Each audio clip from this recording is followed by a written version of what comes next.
Coma से उठकर Lisa ने देखा कि उसके हाथ और पैर बंधे हुए थे और वो हिल नहीं सकती थी।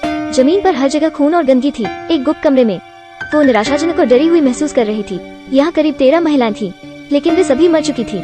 एक आदमी आता है एक चमकते चाकू के साथ, जैसे कि उसके एक ही प्रहार में वो मर सकती थी। चाकू ऊपर रखने के बाद वो हिचकिचा रहा था, क्योंकि महिला ने अचानक रोना और चिल्लाना बंद कर दिया था। वो मुस्कुराई भी, जिससे आदमी खामोश हो गया। वो विकृत था और लोगों को मारना पसंद करता था। उसके हाथ अनगिनत लोगों के खून से रंगे हुए थे। उसकी हरकतें बहुत पेचीदा थीं। खूबसूरत लड़कियों को निशाना बनाकर चाकू से उनकी जान लेना, सिरों को इकट्ठा करना, शरीर को फाड़कर कचरे में फेंकना। उसने अपनी मस्ती के लिए हत्या की और महिलाओं के दर्द ने उसे खुश किया। लेकिन इस महिला के साथ, जो उसके चाकू से नहीं डरती थी, उसने उससे कहा, मुझे मार डालो 07 दिनों के अंदर, वरना सैम निश्चित रूप से उसे ढूंढ लेगा और उसके पास बचने का कोई रास्ता नहीं होगा। वो बहुत उत्साहित था, क्योंकि वो पहले ही सैम से मिल चुका है। अंधेरे में जब उसने लिसा का अपहरण किया था, वो जानता था कि सैम एक अंधा आदमी है। एक अंधा आदमी उसे कैसे पकड़ सकता है? यह दिन में सपने देखने जैसा था और उसने आखिरकार लिसा को जीवित रखना चाहा। वो देखने के लिए उत्साहित था, सैम लिसा को कैसे बचा सकता था। 7वां दिन आया। वो अभी भी इंतजार कर रहा था, लेकिन कातिल होने के नाते और खून के प्यासे दिल के साथ वो उतावला हो रहा था। वो अब और इंतजार नहीं कर सकता था। उसने एक व्यक्ति को मार डालने का फैसला किया। बदकिस्मती से सड़क पर खड़ी एक महिला उसकी शिकार हो गई। उसने उसका अपहरण कर लिया और एक गुप्त कमरे में ले गया। उसका शरीर स्थिर करके वो अपना काम करने लगा। उसका सिर उड़कर गिर गया। लिसा डर से चिल्लाई। वो महिला तब पूरी तरह से मरी नहीं थी। उसने सिर उठाया और उसके बगल में रख दिया। उसने कहा, वो सैम की प्रतीक्षा कर रहा है और तब सैम और लिसा एक साथ मरेंगे। फिर वो शांति से चला गया। लिसा फूट फूट कर रो रही थी।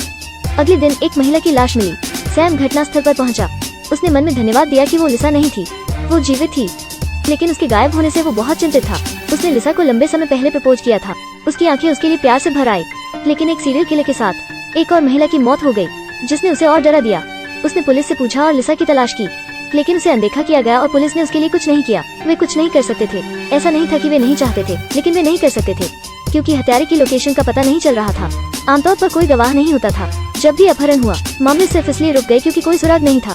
एक बूढ़े पुलिस अधिकारी ने उसे सुझाव दिया, कॉटना नामक एक सेवानिवृत्त पुलिस अधिकारी का। सैम पहले ही उससे मिल चुका है।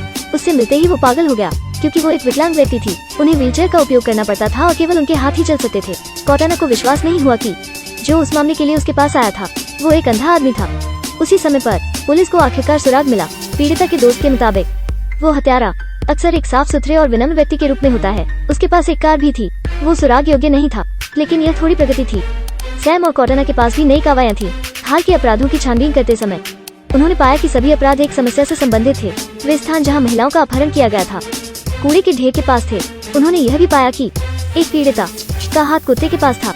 तब उन्हें लगा कि हत्यारे ने कुत्तों को कूड़े के ढेर के पास जाने दिया।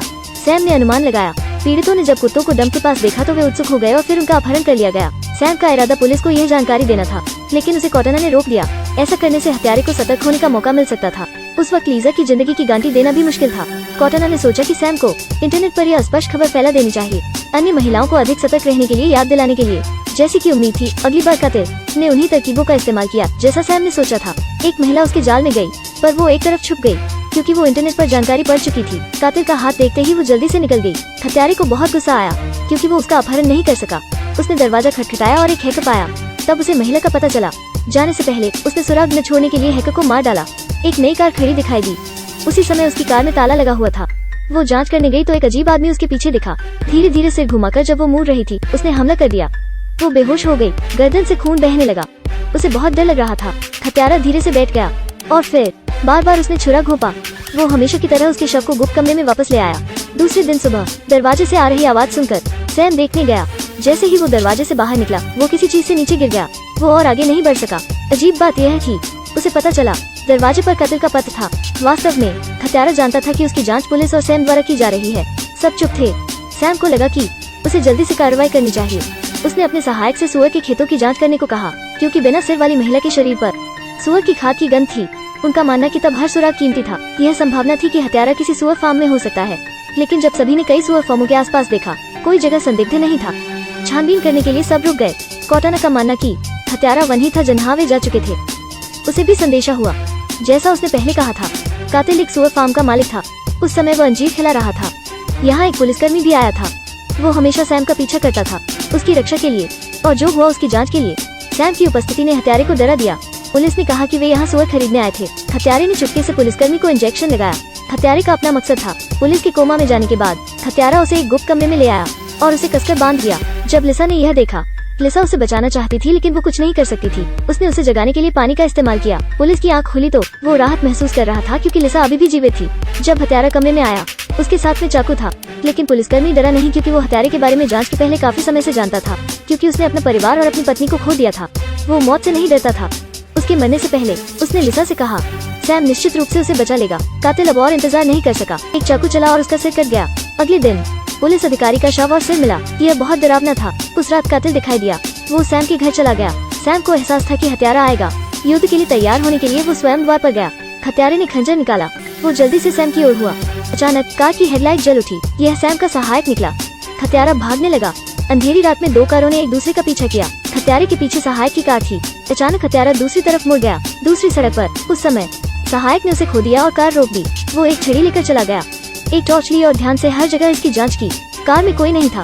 हत्यारा भाग गया। उसने सैम को कॉल किया। फिर हत्यारा सहायक के पीछे देखा। उसने खतरनाक शिकारी निगाहों से उसकी ओर देखा। सहायक के पास दूसरा वाक्य कहने का भी समय नहीं था। हत्यारे ने चाकू निकाला और पेट में वार कर दिया और सहायक नीचे गिर गया। हत्यारे ने फिर चाकू मारा। इस बार सहायक मुश्किल से मौत से बच पाया। तब वो दर्द में मर गया, ये जानते हुए कि उनके सहायक की मृत्यु हो गई है। सैम उदास और भावुक था। डॉक्टर ने उसे एक वस्तु दी और उसे बताया कि जब उसकी मृत्यु हुई तो यह सहायक के हाथ में था। सैम बहुत दुखी था क्योंकि वहाँ बहुत से निर्दोष लोग हत्यारे से मारे गए थे।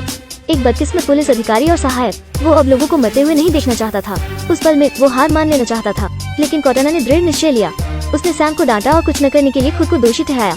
जब उसने स्कूल में सारा फिल्मांकन देखा उस हत्यारे के साथ, यही वजह रही कि वो सीढ़ियों से कूद गई और विकलांग हो गई। उसने जो कहा वो सैम को जगाने लगा। उसने इन फिल्मांकनों को वापस देखने के लिए कहा, उपयोगी सुराग खोजने के लिए। हालांकि हत्यारे ने हमेशा फिल्मांकन में टोपी पहनी थी। वे उसका चेहरा नहीं देख सकते थे। उनका ध्यान भटक गया जब उसने उसके बगल में बैठे चांदी के बालों वाले आदमी को देखा। इस बार यह वास्तव में काम किया। उन्होंने कहा कि हत्यारा बाएं हाथ का था। वो हमेशा दाहिना हाथ जेब में रखता था और उसे कभी बाहर नहीं निकलता था। उस समय सैम को एहसास हुआ कि हत्यारा बाएं हाथ वाला नहीं था, उनके दाहिने हाथ में समस्या थी। फिर वो वापस कार में चला गया। उसने सहायक द्वारा छोड़ी गई टॉर्च देखी।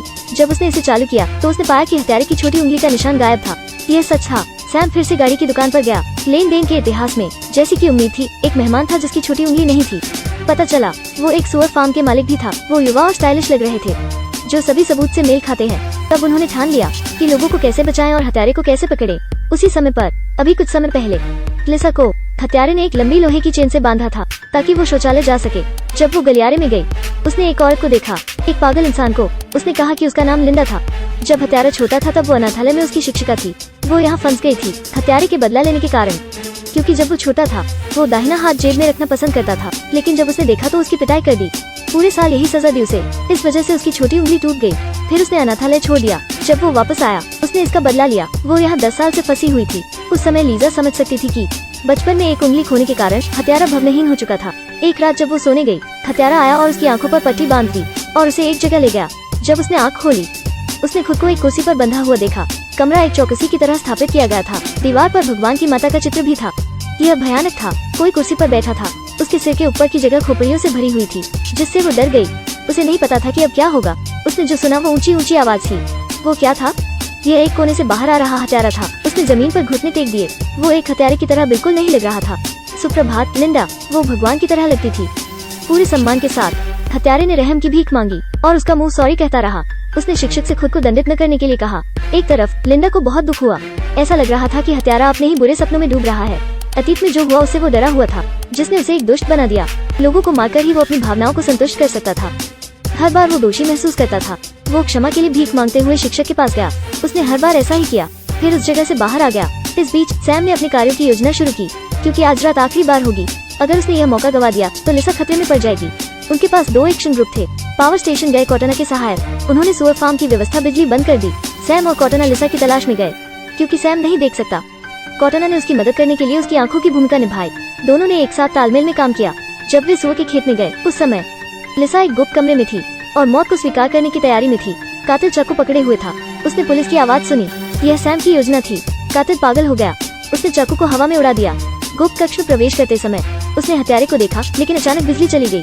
रोशनी न होने पर कातिल खो गया। सैम धीरे धीरे आगे बढ़ता गया। कातिल पागल होता गया। अंधेरे में सब कुछ बहुत डरावना था। पागल हत्यारा एक पल के लिए भी चुप नहीं रह सका। अचानक उसके पीछे किसी ने हाथ रखा। वो सैम था जो हत्यारे के पीछे था। उसे विश्वास था कि सैम उसे मार डालेगा। लेकिन उसने केवल हत्यारे से कहा कि वो यहाँ लोगों को बचाने आया था। उस समय हत्यारा वापस मुड़ गया। तब उसने खंजर लिया और सैम पर वार किया। तुम एक अच्छे आदमी हो और मैं एक दोषी आदमी हूँ, हत्यारे ने कहा।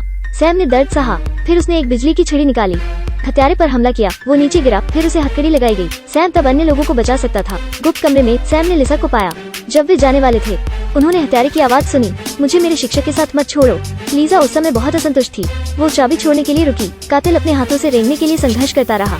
जब वो चाबियों को देख रहा था, उसने एक हाथ देखा जो उसके शिक्षक के थे। उसने चाबी अपने पेट में निगल ली, जिससे वो काफी चिड़चिड़ा हो गया।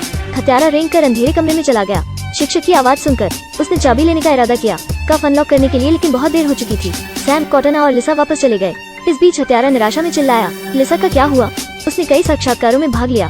कैमरे के सामने उसने अकल्पनीय कहानियां सुनाई, लेकिन उसकी नजर में वो कातिल को बच्चा समझती थी। उसमें प्यार की कमी थी और उसका जुनून बहुत बड़ा था, जिसने उसे एक दुष्ट बना दिया। जब हत्यारे ने यह सुना, वो चट्टान से कूद गया और उसने अपने दयनीय और दोषी जीवन का अंत किया।